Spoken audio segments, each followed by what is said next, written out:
Deconverted Man here. Welcome to part 1 of my in-depth analysis of brainouty's video, How to Prove God's Existence. Ask the ceiling for the proof. Alright, this sounds like something that I could attempt to do and see if I get any results. Hey ceiling, is there a God? Or wait, am I supposed to ask God into the ceiling? Hey God, is there a God? I got no answer. How long should I have expected to wait for an answer? Would I get a visual one, an auditory one, or would it be an answer in my brain? It seems that this YouTuber suggests that it's an answer you get inside your brain. Now, there's actually psychological reasons for this. They involve what happens when we become bored. They involve self-confirmation bias. They involve feedback loops inside the mind, and pattern seeking. These are all things that we do in order to survive, or did do in order to survive at one point in time. Some of these things we still need today, and some we don't. But we're stuck with them because we evolved with them. Asking the ceiling for any answer is not going to produce an answer. Neither is asking God. Now, if you get bored enough, if you stare at the ceiling long enough, you'll begin to hallucinate. This is actually documented in studies about boredom and sensory deprivation.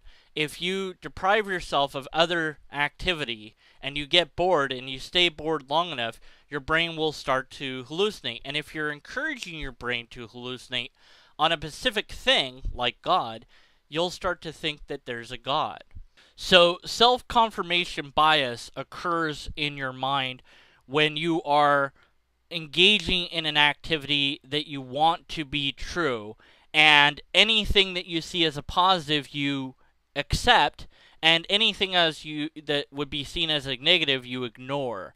So activities like keeping a prayer journal would be an activity that you are more than likely to engage in self-confirmation bias because you want to see X and Y and Z prayers answered, so you'll think, oh yeah, that prayer was answered in this way or that way, or oh, now I understand why that prayer wasn't answered, it actually was answered, and other things like that. So you'll make excuses rather than accept the actual data that you're being given.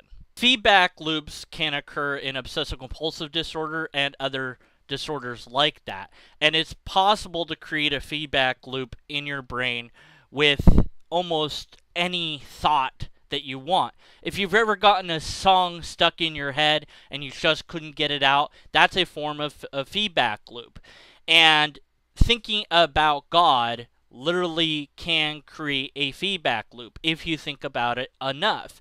A feedback loop that feeds in on itself, where your brain is essentially trying to give you what you're demanding that it gives you. I demand that there is a God, brain, and somewhere in my subconscious is produced God for my brain to experience because I keep demanding that it performs in a certain way. Pattern seeking is the thing that we have evolved with. And pattern seeking is something we do consciously as well as subconsciously. We look for patterns. Even when there are no real patterns, we will see patterns where they don't exist. And you might say, well, then how do we know the difference between a pattern and a pattern that we think is a pattern? And the only way to get to that is to see if other people agree with us on whether it's a pattern or not. And it's a very difficult thing to iron out, even in science. But nonetheless, we look for patterns. Our ancestors assumed intentionality when they heard, let's say, the brush rustling. They would assume that there's a consciousness behind it, either a person or an animal. Doing so allowed them to survive. As people conflicted with other people, we had to become smarter to outsmart the other people, and the smartest people would survive and the others would not survive. In a race against each other, the smart people were the ones that flourished.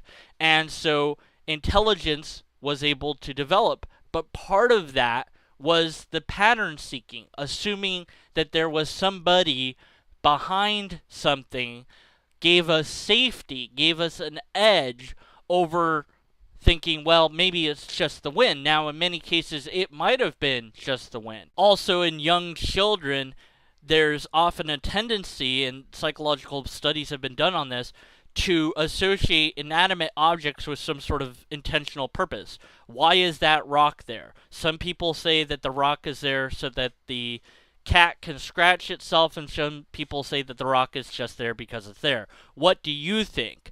And the kids would more than often say that the rock was there so that the cat could scratch itself rather than it just being there because it's there. We have to be aware of our pattern-seeking natures that's ingrained in us due to the way that we have evolved. So we have 4 different explanations that are natural in origins, that are documented, plausible explanations to why someone would get what to them seems like an answer if they were to ask the ceiling if there is a God. Boredom, self-feedback loops, confirmation bias, or pattern seeking, or all of the above. If that's not enough for you, I also have identified 6 logical fallacies in the statement, ask the ceiling if there is a God. Confirmation bias, special pleading, a special knowledge claim, circular reasoning, magical thinking, and an appeal to a small sample, mainly myself. Hey God, if you really exist, I need proof. And nothing happened.